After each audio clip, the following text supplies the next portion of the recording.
Hello viewers, in this tutorial I'll show how to solve Instagram theme song not showing problem. Let's see how to solve this problem. Tap on hold Instagram, click on app info or I button, tap on force stop, tap on OK, tap on storage and cache, tap on clear storage, tap on delete. Go to Play Store, click on search bar and search Instagram. Update Instagram app if available Play Store. Go to Instagram,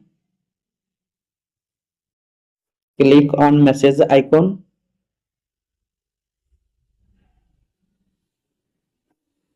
Now theme song option showing. Thanks for watching. Don't forget like and subscribe.